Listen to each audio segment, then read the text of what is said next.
दोस्तों, अगर हम ये सोचें कि आत्मा है तो वो कैसी होगी, कैसी होनी चाहिए। होठों पर एक हल्की सी मुस्कान, इतनी रात को ऐसे बरसात में अकेले कैसे बातें करेगी, मैं किसी इंसान से नहीं डरती। कैसे चलती होगी। उस काल्पनिक तस्वीर को जिन्होंने अपने अभिनय से जीवंत कर दिया। अभी तो वाइपर चल रहा है, तुम्हारी उंगली में क्या है?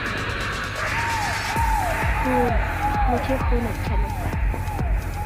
खून अच्छा लगता है। मानो जैसे हमारे सवाल को जवाब मिल गया हो। मुझे नहीं उतरना है। इस वीराने में? ये तो कब्रिस्तान है, लेकिन यहाँ कहाँ जाओ? जैसे आत्मा को इंसानी शक्ल देती हो।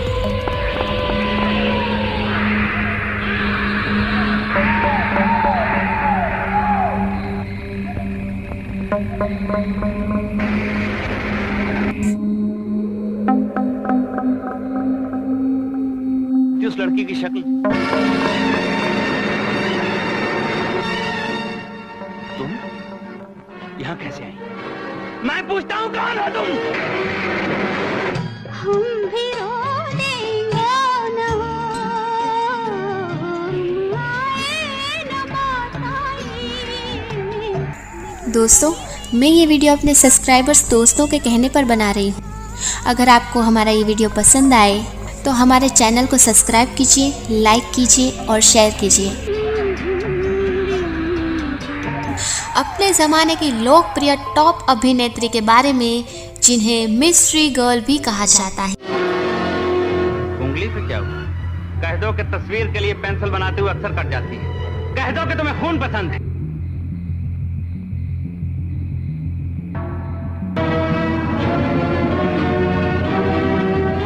फिल्मी पर्दे पर मिस्ट्री गर्ल का किरदार निभाने वाली साधना रियल लाइफ में मौत से उन्हें बहुत डर लगता था। वो किसी की भी सब यात्रा में जाना पसंद नहीं किया करती थी। साधना जी का निजी जीवन मिस्ट्री से भरा रहा। अंधेरे में तन्हा मौत को गले लगाने वाली ज़हीन और शानदार अदाकारा की हम जीवन से जुड़ी हुई वो तमाम राज से हम पर्दा उठाएंगे जो बहुत तकलीफ देह था। मेरी बेटी मर चुकी है, ये मर चुकी है, तुम चले जाओ यहाँ से। ले जाओ इस डॉक्टर को, ये कसाई। उनका आखिरी दर्द जो साधना जी की अंतिम यात्रा के दौरान तबस्सुम जी की आंखों से आंसू बनकर चला गया था, जो वाकई में इंसानियत को शर्मसार कर देने वाला है। साधना जी हमारे बीच नहीं रही। साधना जी बहुत दुखी होके गई। आखिरी दिनों में वो बिल्कुल अकेली थी, बिल्कुल तन्हा थी और बहुत ज़्यादा बीमार थी। उनके साथ रहने वाला, केयर करने वाला कोई भी नहीं था। वो कहती थी मौत तो बेचारी बदनाम है, जिंदगी ज़्यादा तकलीफ देती है। और वाकई जब तक वो जिंदा रही, आखिरी दिनों तक बेहद तकलीफ में रही। उन्होंने बहुत गुहार लगाई। दोस्तों की, रिश्तेदार तो खैर थे नहीं, पति भी नहीं थे, माँ भी वो नहीं बन पाई, लेकिन हमारी फिल्म इंडस्ट्री वालों ने, किसी ने उनकी तरफ ध्यान नहीं दिया।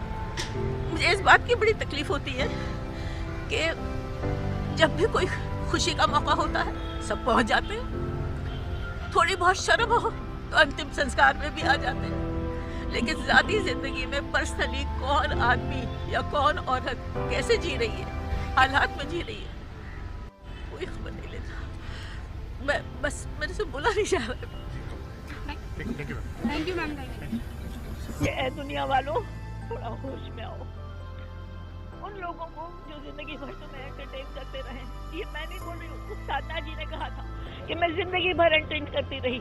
फिल्म लाइन वाले मेरे लिए नहीं आए, रिश्तेदार मेरे थे नहीं। मैं अपने फैन से हाथ जोड़ के मदद मांगती हूँ कि आओ मेरी मदद करो।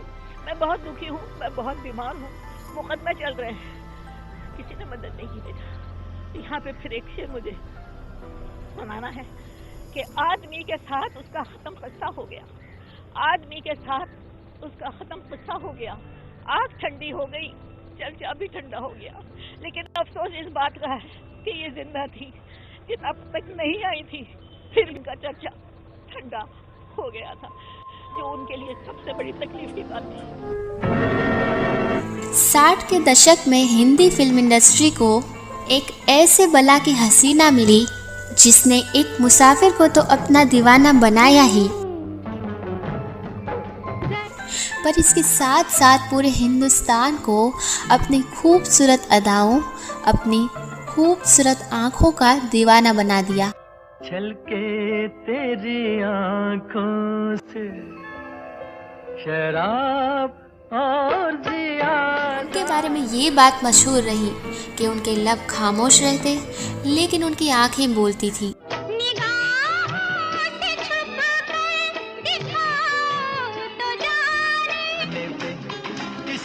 जिन्होंने 60-70 के दशक में दर्शकों को अपनी दिलकश अदाओं से अपना दीवाना बना लिया था। उन पर फरमाए हुए गाने जो आज भी अमर हैं।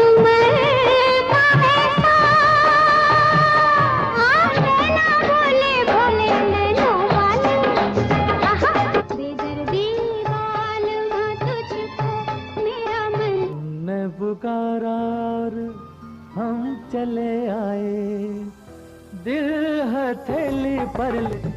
कैसा कैसा तेरी याद सताती है, नींद नहीं आती है। उन्होंने एक से बढ़कर एक फिल्में दी। उस दौर में उनकी फिल्मों के लिए दर्शकों की दीवानगी का वो आलम था कि जब उनकी फिल्म सिनेमा घरों में पहुंचती तो बॉक्स ऑफिस पर आए नतीजे प्रोड्यूसरों को लाजवाब कर जाते। जब बरेली के बाजार में उनका झुमका गिरा तो करोड़ों लोग उनके इशारों पर लट्टू हो गए।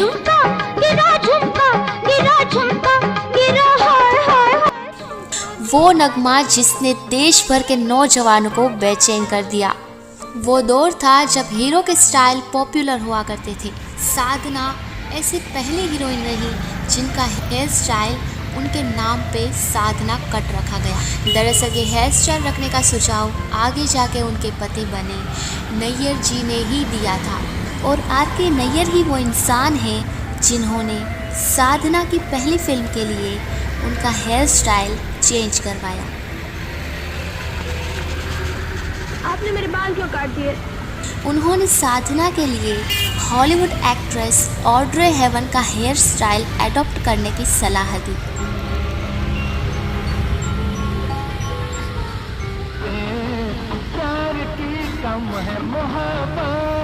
क्योंकि साधना जी की पेशानी बहुत बड़ी थी तो कुछ जुल्फे उनकी पेशानी को कवर करें तो सुंदर नैन नक्श वाली साधना और भी ज़्यादा खूबसूरत दिखेंगी, और ये उनका एक्सपेरिमेंट काम आ गया।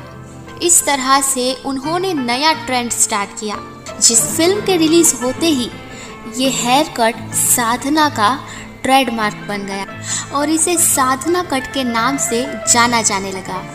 उस दौर में उनका हेयर स्टाइल इतना पॉपुलर हुआ कि स्कूल कॉलेजों में लड़कियां साधना कट में ही नजर आती। उनके हेयर कट के बाद अब बारी आई उनके टाइट कमीज के साथ चूड़ीदार पैजामे के ट्रेंड के हिंदुस्तानी लड़कियों पे छा जाने की, जिसमें उनके हेयर स्टाइल के साथ साथ टाइट कुर्ती, चूड़ीदार और खूबसूरत आँखों की आईलाइन भी शामिल है। आँखों में सुरमा लगा, 2 हिरण जख्मी किए सैयाद ने एक तीर से।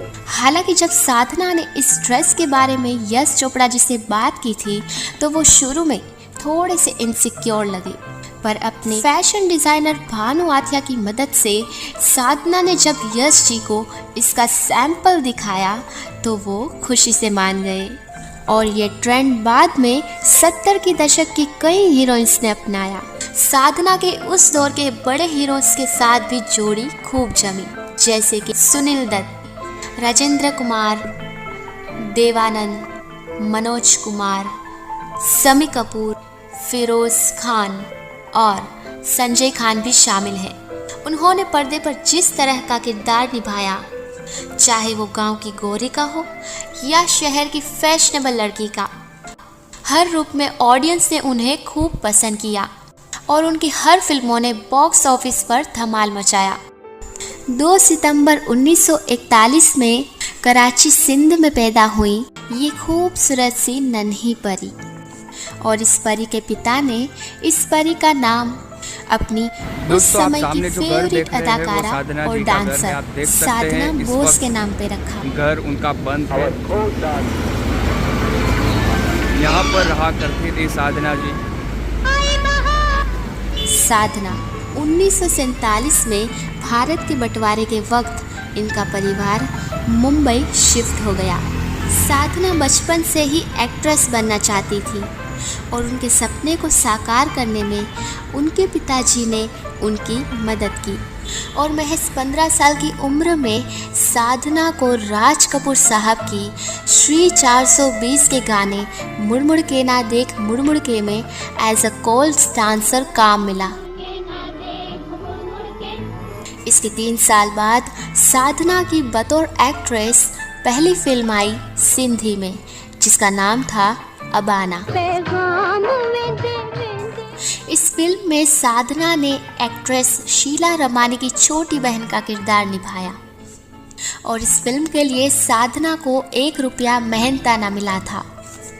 इसी दौरान स्क्रीन नाम की मूवी मैगजीन में साधना की फोटो छपी और उस वक्त के जाने माने प्रोड्यूसर शशाधर मुखर्जी की नज़र में आई ये उभरती अदाकारा साधना। होती है नाम तेरा लेके कह दूं जनाब ऐसी होती है। साधना ने शशाधर मुखर्जी का एक्टिंग स्कूल ज्वाइन कर लिया और यही साधना के साथ स्कूल में उनके पहले को स्टार जॉय मुखर्जी भी थे, जो शशाधर मुखर्जी के बेटे भी थे। 1960 में the film Mallya production banner तले बनी फिल्म में बतौर मेन लीड एक्ट्रेस साधना और जॉय मुखर्जी को लॉन्च किया गया लव इन शिमला में। है दिलरुबा प्यार भी कभी हाँ तुमसे हो गया जी अभी। ये फिल्म बॉक्स ऑफिस हिट रही। इस फिल्म की खास बात ये थी कि इसे R.K. नैयर, जो पहले कुछ फिल्मों में बतौर असिस्टेंट्स डायरेक्टर काम कर चुके थे, उन्होंने डायरेक्ट किया था। इसी दौरान बिमल रॉय की सटायरिकल फिल्म पर्क के लिए साधना को अपने ट्रेंड सेटर हेयर स्टाइल से हाथ धोने पड़े।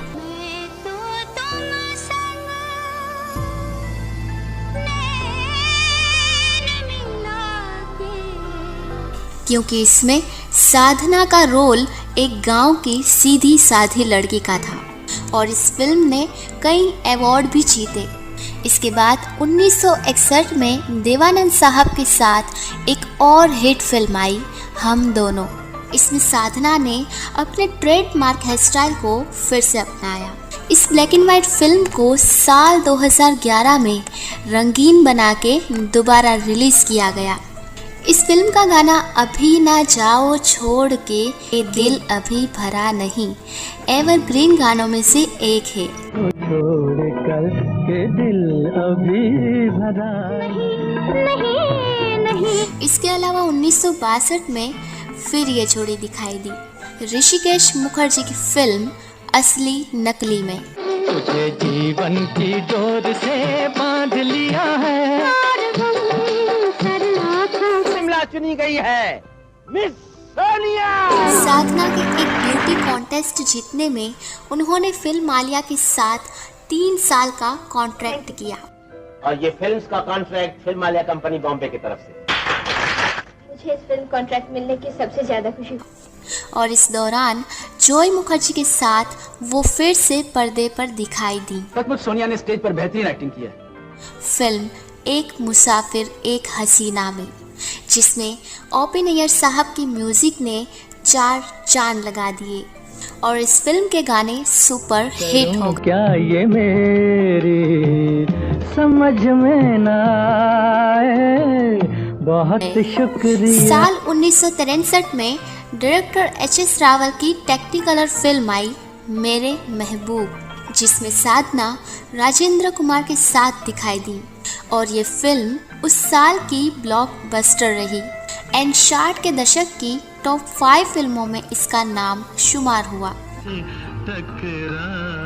इस फिल्म का एक सीन हिंदी फिल्म इंडस्ट्री के रिमार्केबल सीन्स में शामिल है, जब राजेंद्र कुमार पहली बार साधना को देखते हैं और साधना बुरखे में से उन्हें देखती हैं, जहां उनकी आंखें इतनी सुंदर और एक्सप्रेसिव होती हैं कि कोई भी इंसान अपना दिल हार बैठे। ये इस फिल्म का अनफॉरगेटेबल सीन था। 1964 में साधना ने अपने करियर की एक और रिमार्केबल फिल्म की। वो कौन थी?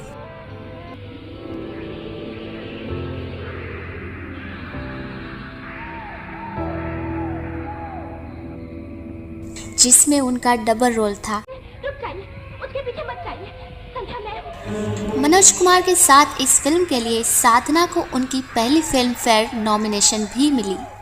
इस फिल्म के 2 गाने इतने हिट हुए कि आज भी उनको उतने ही प्यार से सुना जाता है, और ये गाने थे नैना बरसे और लग जा गले। इस फिल्म में साधना की स्माइल के लोग दीवाने हो गए थे, और यही से साधना को मिस्ट्री गर्ल के तौर पे जाना जाने का सिलसिला शुरू हुआ।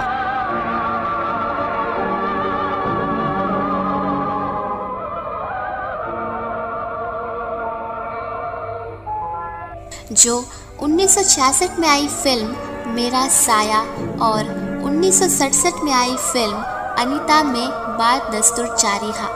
मेरा साया फिल्म बॉक्स ऑफिस पर सुपर हिट रही। इस फिल्म में भी साधना ने डबल रोल किया था। इस फिल्म के सारे गाने हिट हुए, जैसे तू जहाँ जहाँ चलेगा मेरा साया साथ होगा। ये तो सुख और मोहब्बत का चांद है, तू इसके नाखून के बराबर भी नहीं।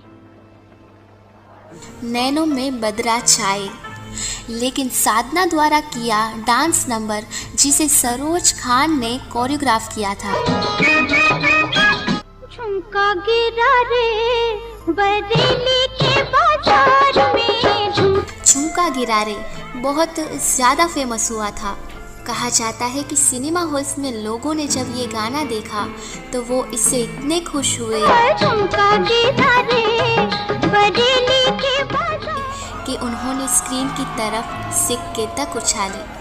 साधना इसके बाद 1965 में आई Yash Chopra directorial multi starrer film Waqt में, जो साल की ब्लॉकबस्टर रही। इस फिल्म ने एक बार फिर से साधना को फैशन के मामले में ट्रेंड सेटर बनाया। इसी फिल्म के लिए साधना को उनका दूसरा फिल्म फेयर नॉमिनेशन भी मिला। इस फिल्म के बाद 1966 में साधना ने अपने पहले फिल्म के डायरेक्टर रामकृष्णन अय्यर से 7 मार्च को शादी कर ली। मुझसे शादी करोगे ना? लेकिन वो तो अगले साल। आज आंसू खुशी में निकल आए हैं। जिंदगी में पहली बार इतनी खुशी मिली है। तू जहाँ जहाँ चलेगा मेरा साया साथ होगा। जिनसे इनका अफेयर लव इन शिमला के शूट के दौरान ही शुरू हो गया था। मैं पागल क्यों पागल। उनके माता पिता इस शादी के लिए नहीं माने थे। साधना की माँ का सपना था कि राजेंद्र कुमार जैसा कामयाब हीरो उनकी जिंदगी में आए। डैडी से बात करके जाऊंगा। लेकिन वो नहीं मानेंगे। अगर वो नहीं मानेंगे तो हम दोनों चलकर सिविल मैरिज कर लेंगे। नहीं नीरज, सिविल मैरिज नहीं। तुम साल 6 महीने ठहर जाओ, मैं डैडी को मना लूंगी। इसीलिए काफी सालों के बाद इनकी शादी हो पाई। इब्तिदाई इश्क है, रोता है क्या, आगे आगे देखिए होता है क्या। बहुत कम लोग जानते हैं कि साधना फेमस एक्ट्रेस बबीता की कजिन है और आज की फेमस एक्ट्रेस करिश्मा और करीना कपूर की मासी। 1966 के इसी वक्त के दौरान साधना की तबीयत बिगड़ने लगी और पता चला कि उनको थायराइड की प्रॉब्लम है,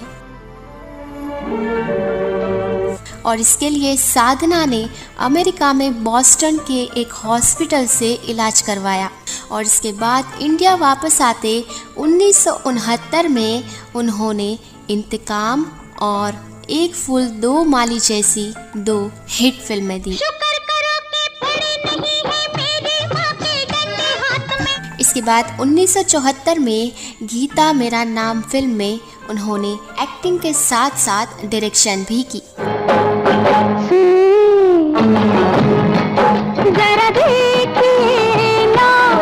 इन फिल्मों के अलावा राजकुमार, पिकनिक, दूल्हा दुल्हन, आरज़ू, गबन और आ पाए बाहर आई जैसी फिल्मों में भी साधना की अदाकारी को काफी सराहा गया।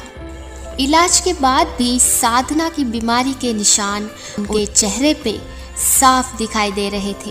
थायराइड का इलाज तो हो गया था, लेकिन हाइपरथायराइडिज्म के कारण उनकी आंखों पे इसका असर साफ दिखाई दे रहा था। उनकी आंखों में परेशानी बढ़ गई। उन्होंने पब्लिक में जाना बंद कर दिया, जिसके कारण मेन लीड में काम करना साधना के लिए अब मुश्किल होता जा रहा था। अब वो कैरेक्टर रोल भी नहीं करना चाहती थी और वो ये भी चाहती थी कि उनके चाहने वाले उन्हें खूबसूरत अदाकारा के तौर पे ही याद रखें। इसीलिए उन्होंने फिल्मों से रिटायरमेंट ले ली।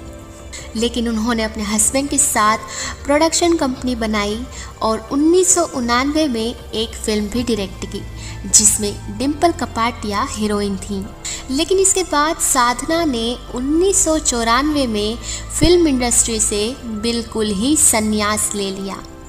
लेकिन हैरान कर देने वाली बात यह है कि अपने करियर में इतनी हिट फिल्में देने के बावजूद साधना को अपनी लाइफ में कोई अवार्ड नहीं मिला। वो कौन थी और वक्त फिल्मों के लिए उन्हें फिल्म फेयर बेस्ट एक्ट्रेस की नॉमिनेशन तो मिली, लेकिन अवार्ड नहीं मिल पाया।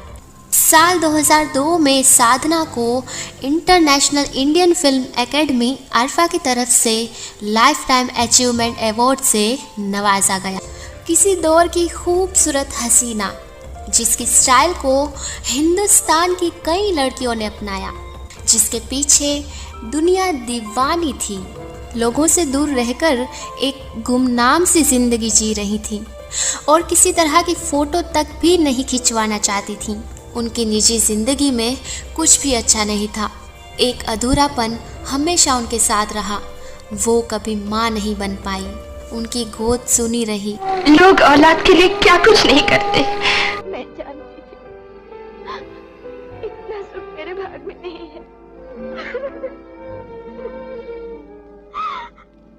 अपने किरदार में पूरी तरह से ढल जाने वाली साधना शिद्दत से कई बार रूबरू हुई, लेकिन रियल लाइफ में उनका दर्द, उनके एहसासों को कोई नहीं जान पाया। पर्दे पर अपनी अदाकारी के जरिए जितनी बेबाकी से अपने जज्बातों को दर्शकों को बयां करती नजर आती थी, लेकिन असल जिंदगी में खामोश रहना पसंद किया करती थी, जिन्होंने कभी भी किसी के सामने अपना दर्द बयां नहीं किया, ना ही अपने जख्मों की नुमाइश की। अब तो सारा जीवन अभिनय बनकर ही रह गया। कभी कभी सोचती हूँ कि बस अब और नहीं होगा। उनके पति नैयर जी पहले राज भोसला के असिस्टेंट हुआ करते थे। फिर उन्होंने अपने प्रोडक्शन बैनर तले एक फिल्म बनाई। फिल्म थी जिंदगी कितनी हसीन है, लेकिन वो फिल्म फ्लॉप रही। उस दौर में उन पर 27 लाख का कर्ज हो गया। आखिर कब तक मुझसे और नहीं होता, अब और नहीं होता। नैयर जी ने कर्जदार से बचने के लिए खुद को दिवालिया घोषित कर दिया। साधना को अपने घर बेचने की नौबत आ गई। ये घर गिरवी रखना पड़ा। नैयर जी ने साधना को प्रोड्यूसर बनाकर फिल्म इंतकाम बनाने का फैसला किया, ताकि साधना के नाम पर पैसा इकट्ठा किया जा सके। नैयर जी को साधना के पति होने का फायदा मिला। साधना की लोकप्रियता की वजह से प्रोड्यूसर उन्हें फिल्म निर्देशन करने का ऑफर देने लगे। इंतकाम फिल्म तो हिट हो गई, लेकिन नैयर जी उस पैसों से सिर्फ ब्याज की ही रकम चुका पाए, असल रकम बाकी रही। इस तरह नैयर जी सुपर हिट फिल्में देने के बावजूद भी दिवालिया हो गए। दुनिया में हर रोग का इलाज मुमकिन है, लेकिन गरीबी के नासूर का इलाज कोई नहीं। लेनदार कोर्ट में चुनौती ना दे, नहीं चुनी कानून की बात कानून से निपटे तो अच्छा है। इसीलिए उन्होंने साधना को लेकर एक और फिल्म बनाई। वो फिल्म थी गीता मेरा नाम है। पर्दे पर वो फिल्म हिट रही। उस रकम से बाकी का कर्ज चुका पाए। इस तरह साधना जी ने अपने पति नैयर जी का पूरा साथ दिया। और सब कुछ खत्म हो गया। ऐसे लगा जैसे पैरों के नीचे से किसी ने जमीन खींच ली हो।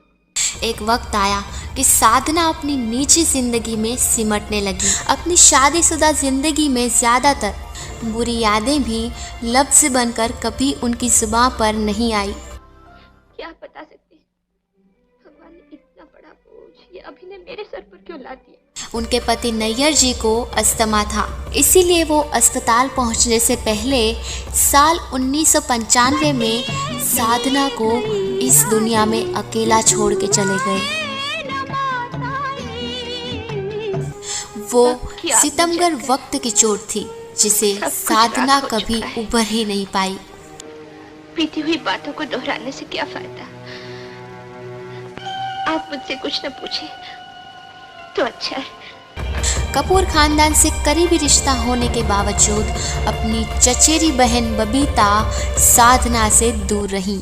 उन्होंने उस दौर की अभिनेत्रियों से संबंध बनाए रखे। जब तक उन्होंने फिल्मी पर्दे पर राज किया तब तक लोग उनके पीछे रहे, और जब उन पर मुसीबत आई तो फिल्म इंडस्ट्री में किसी ने भी उनका साथ नहीं दिया सिवाय सलीम खान और सलमान खान के।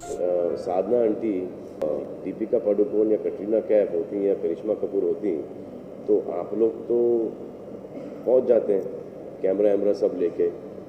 इसलिए मैंने ये ट्वीट किया है ताकि मैं इसमें इन्वॉल्व हूँ एंड फिनिश इट कि क्या प्रॉब्लम है साधना आंटी को, उस बिल्डर को क्या प्रॉब्लम है, मिलजुल के बात करके थैंक यू शेक हैंड करके सब खुश ये होना। बदनसीबी थी कि खुद के घर के लिए भी तरसना पड़ा था। अगर बस चलता तो अपनी किस्मत से पूछती। दरअसल वो प्रॉपर्टी आशा भोसले की थी।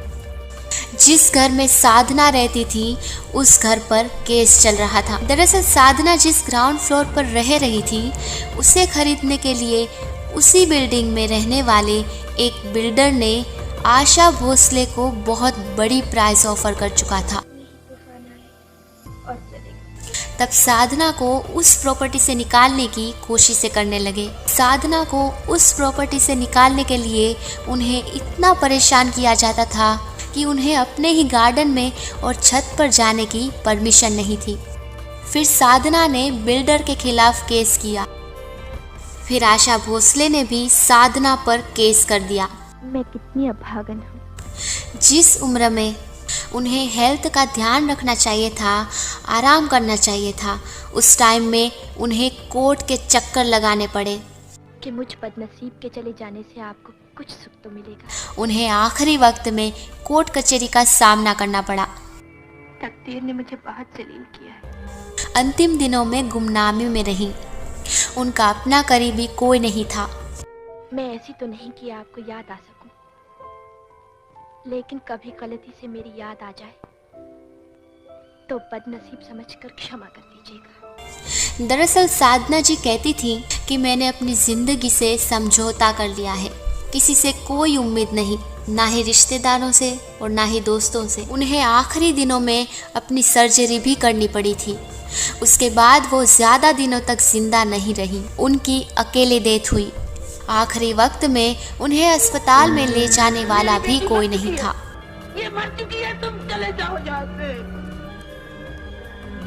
ये पनाह हो जाएगी सारी खुदाई, आप क्यों रोए। आखिरी वक्त में कैंसर जैसी भयानक बीमारी का भी शिकार हो गई थी कि आखिरी विदाई में भी कुछ गिने चुने लोग ही शामिल हुए थे। ये बात बहुत दिल दुखाने वाली है।